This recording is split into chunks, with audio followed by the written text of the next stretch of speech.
Hello everyone. BSc physics की class में आप सभी का स्वागत है। और आज हम लोग डिस्कस करते हैं फुल वेव रेक्टिफायर।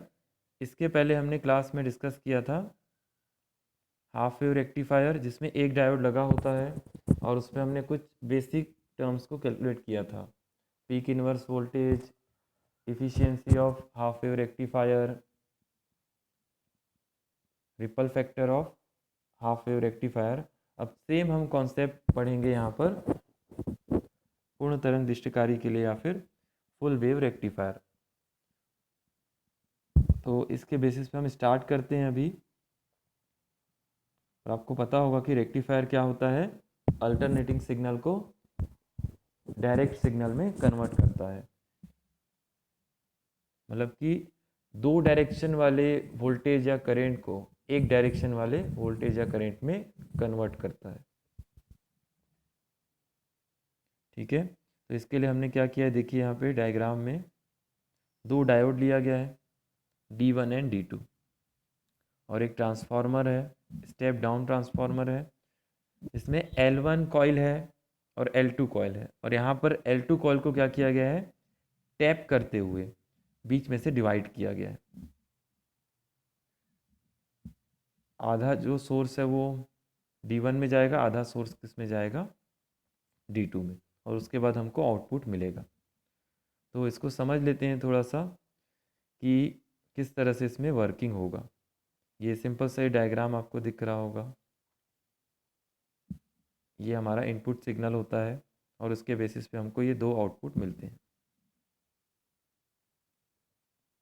तो सिंपल सा हमने क्या किया, यहाँ से इनपुट दिया, निवेशी प्रत्यावर्ती विभव हमने दिया, इनपुट अल्टरनेटिंग पोटेंशियल हमने दिया, और अब हमें पता है कि हम जो सिग्नल दे रहे हैं वो कैसा है, सिनुसाइडल है, साइन वेव है। मतलब कि वो एक कंप्लीट साइकिल में, कंप्लीट साइकिल के हाफ साइकिल में पॉजिटिव रहेगा और नेक्स्ट हाफ साइकिल में नेगेटिव रहेगा। मतलब कि जो पॉइंट ए और बी आपको दिख रहे होंगे, इसकी पोलरिटी क्या होगी, टाइम टू टाइम चेंज होगी। इनिशियली मान लेते हैं कि इनकी जो पोलरिटी है वो प्लस और माइनस है। मतलब कि पॉइंट ए क्या है, प्लस है, पॉइंट बी क्या है, माइनस है। तो इसके अकॉर्डिंग अगर हम देखें, हमने इस सिग्नल को क्या किया, इनपुट किया जब पोलरिटी इस तरह की है। ये सिग्नल यहाँ पे इनपुट होगा तो क्या होगा, डायोड D1 फॉरवर्ड बैस में होगा और डायोड D2 रिवर्स बैस में होगा। इसका मीनिंग क्या होगा कि ये जो पूरा इनपुट है वो इस डायोड में से फ्लो हो जाएगा और हमको आउटपुट मिल जाएगा। फिर ये डायोड आपका क्या करेगा, वर्किंग नहीं करेगा। क्यों? क्योंकि ये रिवर्स बैस में करंट फ्लो होने नहीं देगा। मतलब फिर देखिए यहाँ पर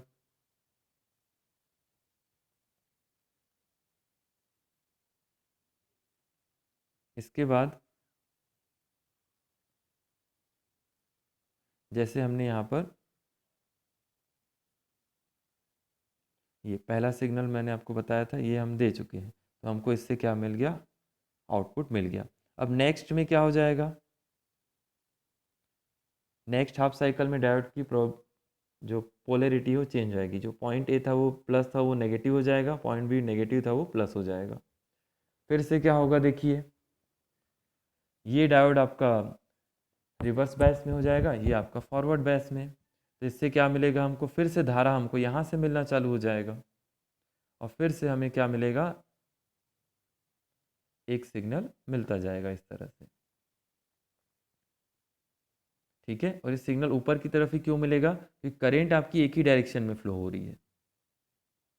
ठीक है, ये ध्यान देने वाली बात है कि ये डायोड अगर वर्क करता है तो करंट इस डायरेक्शन फ्लो होती है, ये डायोड वर्क करता है तो करंट भी इसी डायरेक्शन में फ्लो करती है। इसलिए ये ध्यान देने वाली बात है। इसीलिए हमको आउटपुट क्या होता है, मिल जाता है डायरेक्ट। तो आई होप आप सभी को ये समझ में आया होगा कि एक कंप्लीट साइकिल में हमको आउटपुट क्या मिल रहा है, इस तरह से मिल रहा है। ये 0 से 2 पाई कंप्लीट साइकिल है और 0 से 2 पाई हमको आउटपुट भी मिल रहा है। तो आई होप आप सभी को इतना समझ में आया होगा। अब इसके बाद इसके आगे और बढ़ सकते हैं, और सिग्नल दे सकते हैं हम, तो वैसा ही हमको और आगे मिलेगा। तो यहाँ पर ये समझने वाली बात है कि फुल वेव रेक्टिफायर में 2 डायोड यूज़ किया गया है और 2 डायोड यूज़ करने से हमें क्या फ़ायदा मिल रहा है कि हमें सिग्नल क्या मिल रहा है, इस तरह से मिलते जा रहा है। हमने इनपुट ये दिया है और हमको आउटपुट क्या मिल रहा है, इस तरह का कुछ मिल रहा है। मतलब कि एक 0 से 2 पाई कंप्लीट साइकिल में हमको क्या मिल रहा है, आउटपुट मिल रहा है, सिग्नल मिल रहा है। हाफ वेव में क्या हो रहा था, 0 से पाई मिल रहा था, पाई से 2 पाई नहीं मिल रहा था। फिर वैसा ही 2 पाई से 3 पाई मिल रहा था, 3 पाई से 4 पाई नहीं मिल रहा था। लेकिन यहाँ पर आप देख सकते हैं 0 से पाई, पाई से 2 पाई, कंप्लीट साइकिल में हमको क्या मिल रहा है, सिग्नल मिल रहा है। और ये वन डायरेक्शन होता है, तो इसको लगभग डीसी माना जा सकता है। एक्चुअल में इसमें क्या है, डीसी कंपोनेंट तो है, साथ में स्फेरिकल हार्मोनिक्स कंपोनेंट है। हार्मोनिक्स मतलब कि एसी कंपोनेंट भी है, जिसकी गणना हमको करनी है आगे। ठीक है, तो सिंपल सा है, इसका मैथमेटिकल एनालिसिस करते हैं। इसके सिंपल सा है, मैथमेटिकल एनालिसिस करने के लिए हमें सबसे पहले ये ध्यान रखना पड़ेगा, ये जो इक्वेशंस हैं थोड़ी सी, पहले क्या हो रहा है, डायोड D1 वर्क कर रहा है तो हमको आउटपुट मिल रहा है, फिर डायोड D2 वर्क कर रहा है, फिर हमको आउटपुट मिल रहा है। तो इसके बेसिस पे डायोड D1 के लिए जो करेंट होगी, E not upon R plus RL sine omega T, I not sine omega T, ये कब के लिए रहेगा, जब डायोड D1 वर्क करता है। तो 0 से पाई हमको सिग्नल मिलता है। और आई D1 0 कब होगा, जब पाई से 2 पाई, जब डायोड D1 वर्क नहीं करता। वैसा ही डायोड D2 के लिए करेंट क्या होगी आपकी, डायोड कब वर्क करता है, पाई से 2 पाई, 0 से 2 पाई वर्क नहीं करता। 0 से 2 पाई तो केवल डायोड D1 वर्क करता है। तो इसके बेसिस पे आप इसको लिखेंगे। ठीक है, इसको आप देख लीजिएगा। सिंपल सा, अब जैसा हमने हाफ वेव रेक्टिफायर में कैलकुलेट किया था, वैसा ही चीज़ें आप यहाँ पे कैलकुलेट करेंगे। निर्गत धारा का औसत मान, मतलब कि जो हमारे पास आउटपुट करंट है उसकी एवरेज वैल्यू निकालेंगे। एवरेज वैल्यू आप सिंपली इजीली निकाल सकते हैं, इसको सॉल्व करके देखिएगा।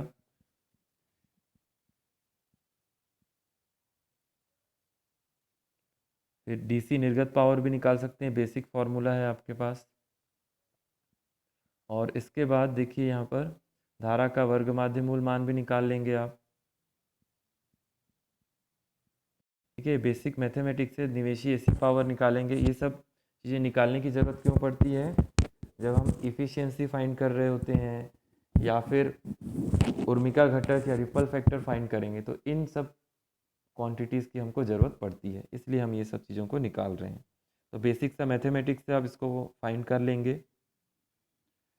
इसके बाद हम निकालेंगे पूर्ण तरंग दृष्टिकारी की दक्षता, efficiency of full wave rectifier, eta equal to DC निर्गत पावर अपॉन एसी निवेशी पावर, जो हम निकाल चुके हैं। इसकी वैल्यू को आप रखेंगे और सॉल्व करेंगे। तो लास्ट में आप देखते हैं कि इसकी जो वैल्यू आती है वो 81% आ रही है, 81.2% आ रही है।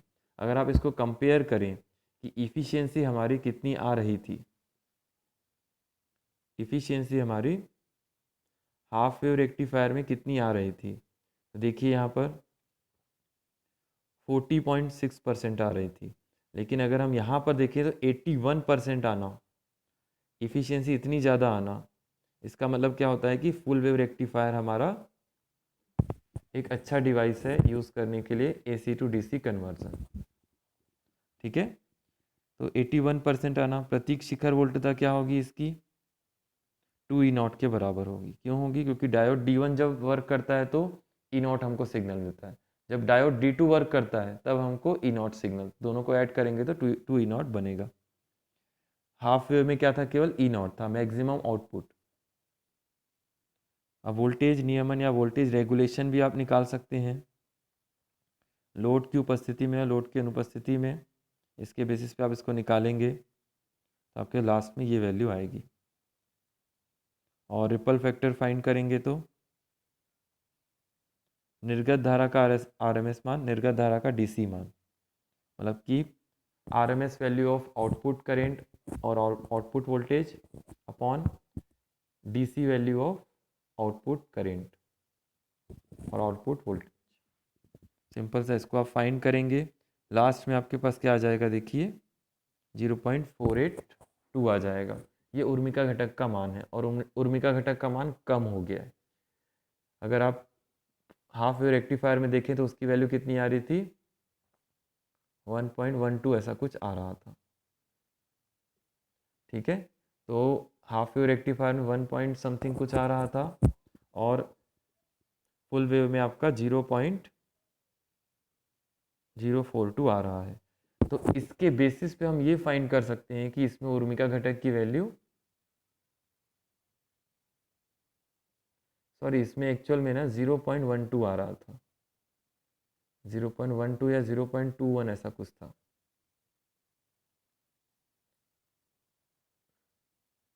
नहीं नहीं, इसमें ठीक है, करेक्ट है, मतलब कि 1 पॉइंट समथिंग कुछ आ रहा था, इसको आप ये ले सकते हैं। और यहाँ पर देखें कि इसमें यहीं पे लिखा भी हुआ है कि 1.21 से घटकर 0.482 रह जाती है। इसका मतलब क्या होता है कि पूर्ण तरंग दृष्टिकारी यूज़ करना ज़्यादा यूज़फुल है हमारे लिए as compare to half wave rectifier. ठीक है, और इसमें देखिए कि अर्ध तरंग दृष्टिकारी और पूर्ण तरंग दृष्टिकारी जो है, इसका आपके पास क्या है, तुलना भी दी हुई है। ये उर्मिका घटक होगा 1.21 हाफ वेव रेक्टिफायर के लिए और 0.482 फुल वेव रेक्टिफायर के लिए। तो इसको आप थोड़ा सा पढ़ लेंगे एक बार। अब इसके बाद देखिए यहाँ पर नेक्स्ट है हमारे पास ब्रिज दृष्टिकारी या ब्रिज रेक्टिफायर। सेम वही चीज़ें हैं, एक ब्रिज रेक्टिफायर को यूज़ करना है हमको, तो इसी के बेसिस पे आप इसको सॉल्व करेंगे। तो आप देख सकते हैं कि अगर हम सिंपल से सिग्नल देंगे, उसी के बेसिस पे क्या होगा, आपका जो डायोड है यहाँ पर वो क्या करेंगे, पहले D1 और D3 डायोड अग्र अभिनति में होंगे और धारा को प्रवाहित होने देंगे। और वैसा ही नेक्स्ट कंडीशन में क्या होगा, डायोड D2 और D4 क्या होंगे, अग्र अभिनति में होंगे और फिर वो डायोड को क्या होंगे, धारा प्रवाहित होने देंगे। और इसके बेसिस पे आप इसको सॉल्व करते हैं लास्ट में, तो कुछ जो वैल्यूज़ हैं हमारे पास, उन्हीं वैल्यूज़ को हम यहाँ पे फाइंड करते हैं। लास्ट में जो हमने निकाला था average DC power, average DC voltage, धारा का आरएमएस मान, आरएमएस वैल्यू ऑफ करेंट, ये ईटा, इसका भी देखिए ईटा कितना आ रहा है, 81.2% आ रहा है, ये भी ठीक है, फुल वेव रेक्टिफायर के जैसा ही है। लेकिन जो उसका उर्मिका घटक है वो कितना आ रहा है, देखिए 0.482, 0.482 फुल वेव रेक्टिफायर के लिए भी था। ठीक है, तो यहाँ पर ये एक इम्पोर्टेंस है कि इसके कुछ एडवांटेज भी हो सकते हैं, इसके कुछ डिसएडवांटेज भी हो सकते हैं। एडवांटेज क्या क्या हो सकते हैं, यहाँ पर जो ट्रांसफार्मर होते हैं वो बहुत ही छोटे लिए जाते हैं और इसकी जो सेकेंडरी कॉइल होती है L2 कॉइल, उसको दो भागों में डिवाइड करने की ज़रूरत नहीं पड़ती है। ठीक है, और इसके बाद इसके डिसएडवांटेज क्या हो सकते हैं, हानियाँ क्या हो सकती है, इसमें दो अतिरिक्त डायोड की ज़रूरत पड़ती है, तो पावर लॉस ज़्यादा होगा और इसका वोल्टेज नियमन भी अच्छा नहीं होता। सिंपल सा बताया गया कि आपको दो डायोड यूज़ कर रहे हैं तो ज़्यादा वोल्टेज की ज़रूरत पड़ेगी, इसलिए इसका वोल्टेज नियमन क्या होता है, अच्छा नहीं होता, या फिर वोल्टेज रेगुलेशन अच्छा नहीं होता है। और इसके बाद ये भी इम्पोर्टेंस है कि अगर हमें रिपल फैक्टर को रिड्यूस ही करना है, अगर डीसी हमको जो आउटपुट मिल रहा है, तो हम दो डायोड वाला रेक्टिफायर यूज़ करें या चार डायोड वाला, दोनों के रिपल फैक्टर की वैल्यू तो सेम आ रही है। और हम क्या कर सकते हैं, डायरेक्ट फुल वेव रेक्टिफायर को यूज़ करें, इससे आपका वोल्टेज रेगुलेशन ज़्यादा अच्छा होगा और आपको ज़्यादा अच्छा आउटपुट मिलेगा एज़ कम्पेयर टू चार डायोड यूज़ करते हुए। हम क्या करें, सेम रिपल फैक्टर को कैलकुलेट करें, तो इसका कोई मीनिंग भी नहीं होता फिर। ठीक है, तो इसके लिए हम क्या करेंगे इसमें कि full wave rectifier is better as compare to the bridge rectifier, because of यहाँ पर हम क्या करते हैं, दो एक्स्ट्रा डायोड को यूज़ करते हैं ब्रिज रेक्टिफायर में। इसलिए इसका जो वोल्टेज रेगुलेशन है या आउटपुट पावर है वो थोड़ा सा क्षीण आता है। ठीक है, ये ध्यान रखना ज़रूरी है। तो आई होप आप सभी को ये चीज़ें समझ में आई होंगी। Half wave rectifier, full wave rectifier और ब्रिज रेक्टिफायर, इन तीनों को आप सॉल्व करके रखिएगा। और इसके बाद नेक्स्ट क्लास में हम पढ़ेंगे फ़िल्टर सर्किट क्या होते हैं या फिर फ़िल्टर परिपथ क्या होते हैं। तो इसके पहले आप इन सब चीज़ों को पढ़ के रख लीजिएगा। ब्रिज रेक्टिफायर मतलब कि एसी टू डीसी कन्वर्जन कैसे होता है इसमें, क्योंकि हम इसी के आगे फ़िल्टर सर्किट पढ़ेंगे। मतलब कि फुल वेव रेक्टिफायर हमारे लिए बेस्ट है, 2 डायोड वाला रेक्टिफायर, तो उसी को हम यूज़ करेंगे आगे। और उसमें हम फ़िल्टर सर्किट लगाएंगे। क्यों लगाते हैं फ़िल्टर सर्किट? क्योंकि हमें जो आउटपुट मिल रहा है वो इस तरह का है, एसी प्लस डीसी है, डीसी है। तो हमें एक फ़िल्टर, अगर मैं एक फ़िल्टर लगा दूं, फ़िल्टर लगाने से क्या होगा, ये जो सिग्नल है आपका लगभग डीसी में कन्वर्ट हो सकता है।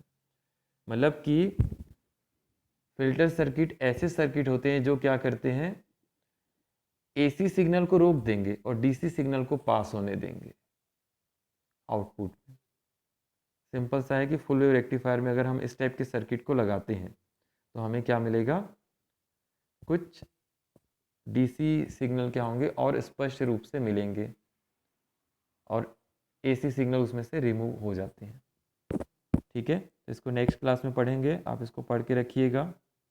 और कोई भी डाउट होता है तो इस वीडियो के कमेंट सेक्शन में आप पूछ सकते हैं। Thank you.